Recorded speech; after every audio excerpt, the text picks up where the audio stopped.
እየሆነ ሄደ።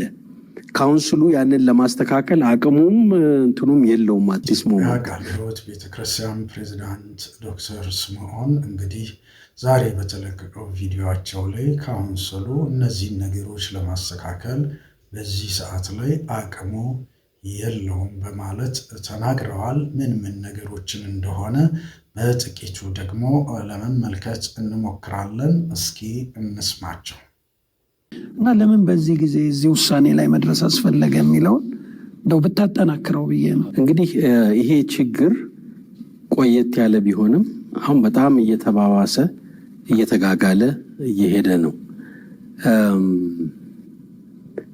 እንግዲህ አንዱ ከዚህ ጋር ማንሳት ምናልባት የሚያስፈልገው የወንጌል አማኞች አብያተ ክርስቲያናት ካውንስል ተቋቁሟል ያው ከጥቂት ዓመታት በፊት እና በዛ ውስጥ ሁሉም ወንጌላዊ የሚባለው ሁሉ የገባበት ህብረት ነው የሚሉት የኢትዮጵያ ወንጌል አማኞች ካውንስል ከጥቂት ዓመታት በፊት ተቋቁሟል። በዛ ውስጥ ግን ሁሉም ነው የገባው፣ ወንጌል አማኝ ተብሎ የሚጠራ ሁሉ በዛ ውስጥ ገብቷል የሚል ሀሳብ ያነሳሉ። እስኪ እንስማቸው። ምስረታው ላይ አንዳንድ ጥያቄዎች ተነስተዋል፣ እኛ አንስተናል። እንዴት ነው አንድ አይነት እምነት አቋም የለንም በብዙ ነገር ሰው እንዴት ነው የሚሆነው? አንድ አይነት እምነት የለንም፣ አንድ አይነት አቋም የለንም፣ አንድ አይነት ትምህርት የለንም፣ ግን እንዴት ነው የሚሆነው የሚለው ጥያቄ ገና ካውንስሉ ሲጀመር ምን ብሏል? ተነስቷል የሚል ሀሳብ ያነሳሉ። ቀጥለውም ይህንን ይላሉ። ማን ነው በሚለው ላይ፣ በክርስቶስ ማንነት ላይ፣ በእነዚህ ሰው ማን ነው በሚለው ላይ የማንግባባ ሰዎች፣ በክርስቶስ ማንነት ላይ የማንግባባ ሰዎች፣ በክርስቶስ ማንነት ላይ ድንገት እናንተ የምታውቁ ከሆነ ኮመንት ላይም አስቀምጡልኝ። በክርስቶስ ማንነት ላይ ልዩነት ያለን ሰዎች ነው በካውንስል ውስጥ አንድ ላይ የተቆጠርነው የገባ ነው እያሉን ያሉት እንደዛ ነው።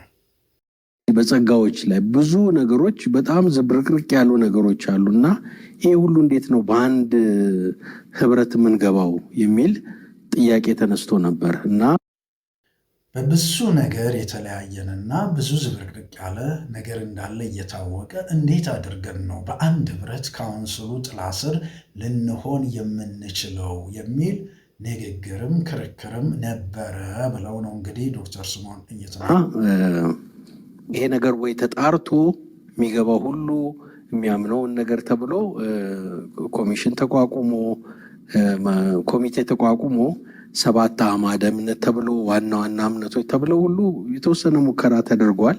በዛ እየታየ የሚል ነበር። በኋላ ግን አንድ ላይ ይግቡና እያስተማርን እያስተካከል እንሄዳለን የሚል ነገር መጣ። ያው በችኮላም ነበር። ካውንስሉ ተቋቋመ።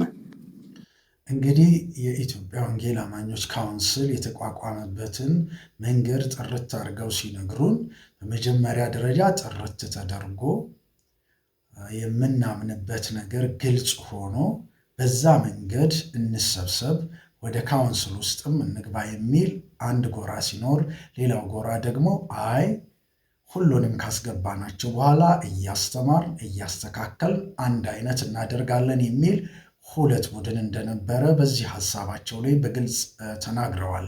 እስኪ ቀጣዩስ ምን ይሆን? ስለዚህ ካውንስሉ አንድ ቤት ገባን ማለት ነው።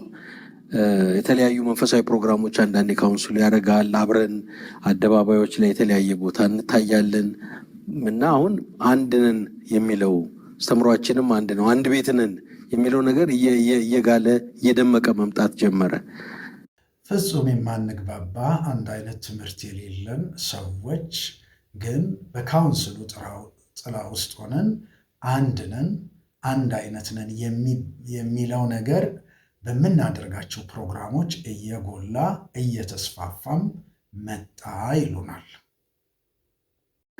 እኛ በፊትም ቢሆን ካውንስሉ መንግስታዊ ጉዳዮች ላይ፣ መብት ላይ፣ የቀብር ቦታ፣ የአምልኮ ቦታ በፊትም ቢሆን እኛ ካውንስሉ መንግስታዊ ጉዳዮች ላይ፣ መብት ላይ፣ የቀብር ቦታዎች ላይ እንደዛ ነው። ሌሎች በጣም የካውንስሉ መቋቋም ለእኛ በጣም የጠቀመን ነገር አለ።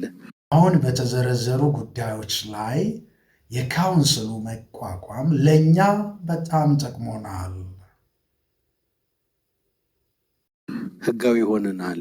እንደ ማህበር አንቆጠርም። ብዙ የሰራው በጎ ነገሮች አሉ። በቃ ህጋዊ ሆነናል። እንደ ማህበር አንቆጠርም። እንደ ሃይማኖት ተቋም ተቆጥረናል። ይሄ እንግዲህ ካውንስሉ ከሰራቸው በጎ ጎኖች ውስጥ ዶክተር ስምዖን የኢትዮጵያ ቃለ ሕይወት ቤተክርስቲያን ፕሬዝዳንት የዘረዘሩት ነገር ነው። እሱ ላይ ያተኩር። ይሄ በኮንፍራንስ በቃ እነዚህ ነገሮች ላይ ካውንስሉ ምን ይበል ያተኩር።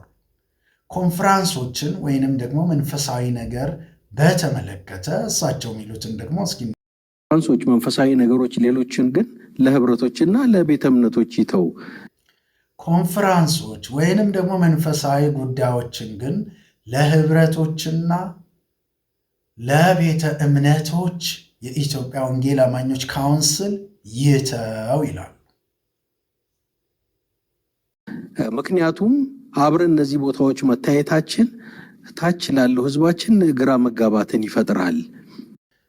አብረን እንደዚህ ያሉ ቦታዎች ላይ የታየን እኛ አሁን ለምሳሌ ኮንፍራንስ ሲኖር ዛሬ ከምንቃወማቸው ነቢያትም ሐዋርያትም ጋር አብረን ታይተን ህዝባችን አንድ አይደላችሁም እንዲህ ባለፈው ለምን ተቃወማችሁም ይለናል የሚል ሐሳብ ነው ዶክተር ስምዖን የሚያስቀምጡት።